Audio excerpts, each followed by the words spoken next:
आदरणीय तमाम दर्शकबिन, तपाईहरू सम्पूर्णमा साहित्यिक अभिवादन टक्राउन चाहन्छु। आज एउटा नयाँ भिडियोको साथमा उपस्थित भएको छु।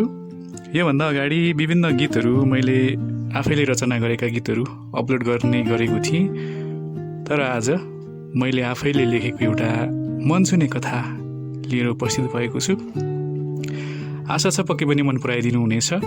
अन्तिम आवाज आजको कथा रहेको छ र कथा मन परेको खण्डमा भिडियोलाई लाइक गर्नुहोला, कमेन्ट मार्फत जस्तो लाग्छ त्यस्तै आफ्नो प्रतिक्रियाहरू जनाउनुहोला। साथै भिडियो राम्रो छ, अरूले पनि हेर्नुपर्छ सुन्नुपर्छ जस्तो लाग्छ भने तपाईँहरूको आफन्त साथीभाइहरूलाई भिडियो सेयर गरिदिनु होला। साथै नयाँ हुनुहुन्छ भने च्यानललाई सब्सक्राइब पनि गरिदिनु होला, ताकि आउने दिनहरूमा नयाँ भिडियो अपलोड हुने बित्तिकै सबैभन्दा अगाडि तपाईँको फोनमा नोटिफिकेसन आउनेछ।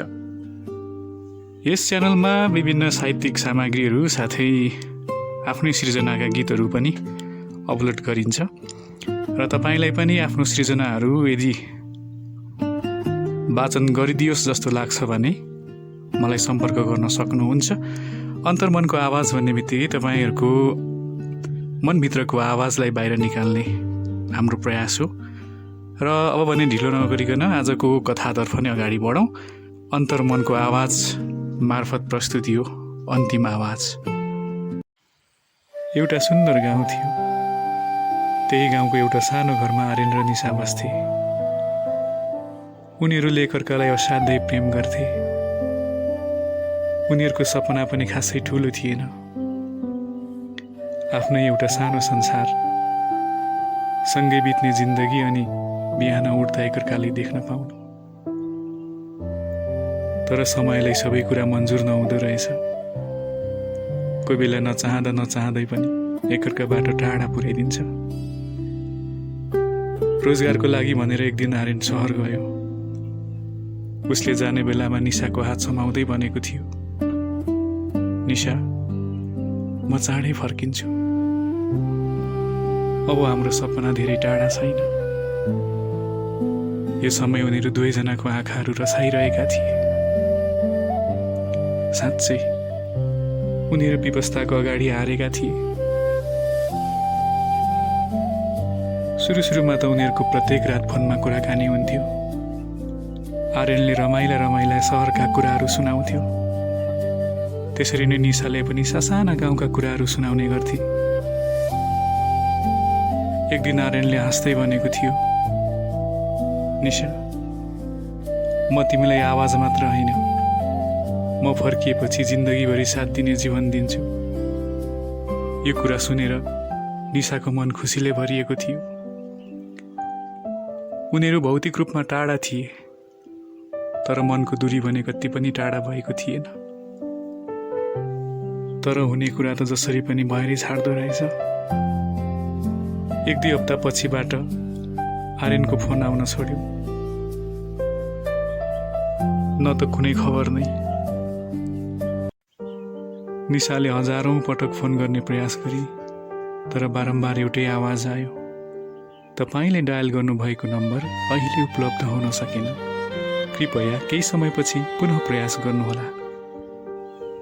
यसरी नै दिनहरू बिते, महिनाहरू पनि बिते, तर आर्यनको न त फोन आयो न त कुनै खबर। चिन्ताले निशा पागल झैँ भएकी थिए। अचानक एक दिन सहरबाट एउटा पार्सल आयो, जुन आर्यनको साथीले पठाएको रहेछ। पार्सल खोलेर हेर्दा भित्र एउटा मोबाइल अनि साथमा एउटा सानो चिठी पनि थियो। चिठी खोलेर हेर्दा चिठीमा यस्तो लेखिएको थियो, निशा, मलाई माफ गर। आर्यन अब यो दुनियाँमा रहेन। उसले दुर्घटनामा परेर आफ्नो ज्यान गुमायो। उसले अन्तिम दिनहरूमा तिम्रो लागि भनेर यो मोबाइलमा आवाज रेकर्ड गरेको थियो। चिठी पढिसक्ने बित्तिकै निशाको हातहरू काँपिरहेका थिए। उसले लाग्यो सारा संसार नै उजाड भयो। उसले आँखाभरि साउने झरी तर्काउँदै त्यो फोनलाई खोलेर रेकर्ड प्ले गरिन्। मोबाइलबाट आर्यनको आवाज सुनियो, निशा, यदि यो आवाज तिमीले सुनिरहेकी छौ भने म तिमी सामु फर्किन सकिन।